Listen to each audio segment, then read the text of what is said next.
Accounting cycle र प्रोसेसलाई सर्टकटमा बुझ्ने प्रयास गर्नेछौँ। एकाउन्टिङ साइकल र एकाउन्टिङ प्रोसेस भनेको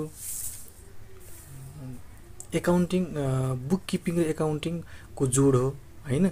बुक किपिङलाई नर्मल्ली हामीले आइआरसी र एकाउन्टिङलाई एसआरसी भनेर सम्झिन्छौँ। आइआरसी र एसआरसी के हो हामीले अर्को फिगरबाट प्रश्न पार्न सक्छौँ भनेको एकाउन्टिङ साइकल बुक किपिङ र एकाउन्टिङको जोड हो। बुक किपिङबाट सुरु भएर एकाउन्टिङमा गएर टुङ्गिन्छ हैन।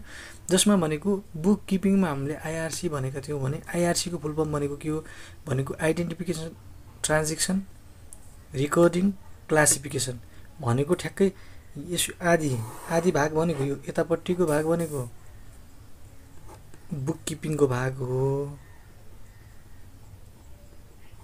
बुक किपिङको भाग हो र एकाउन्टिङ पास एसआरसी भनेको थियौँ। यो भाग भनेको एसआरसी भनेको समराइजेसन, रिजल्ट एनालाइसिस र कम्युनिकेसन भनेको एकाउन्टिङ पार्ट हो। एकाउन्टिङ पार्ट हो। यो दुईटैको जोड भनेको के हो भनेको एकाउन्टिङ साइकल हो। जस्तै सुरुमा कुनै पनि ट्रान्जेक्सन सुरु हुँदाखेरि आइडेन्टिफाई ट्रान्जेक्सनबाट सुरु भएर रिकर्डिङ नर्मल्ली तीनटा कुरामा रिकर्डिङ हुन्छ। एउटा भनेको के कुरामा रिकर्डिङ हुन्छ भन्दाखेरिमा एउटा भनेको जनरल सब्सिडारी बुकबाट र जनरल प्रोपर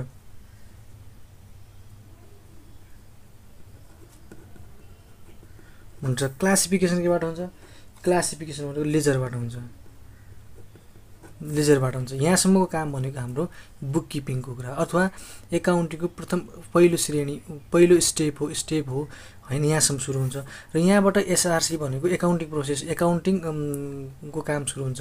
जसमा भनेको समराइजेसन भनेको ट्रायल ब्यालेन्स गर्छ। ब्यालेन्सले गर्छ हैन।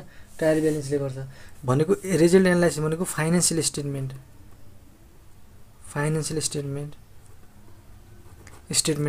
स्टेटमेन्टभित्र नर्मली ब्यालेन्स सिटको कुराहरू, पिएल का कुराहरू, क्यास फ्लो स्टेटमेन्टको कुराहरू, comprehensive income statement, change in इक्विटीको कुराहरू, नोट्स टु एकाउन्टको कुराहरू, यी यस्ता कुराहरू पर्छ भने कम्युनिकेसन।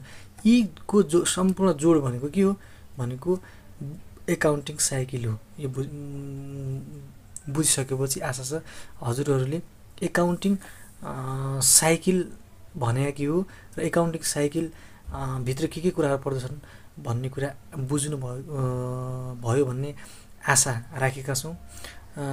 ओके, हजुरहरूलाई हाम्रो यो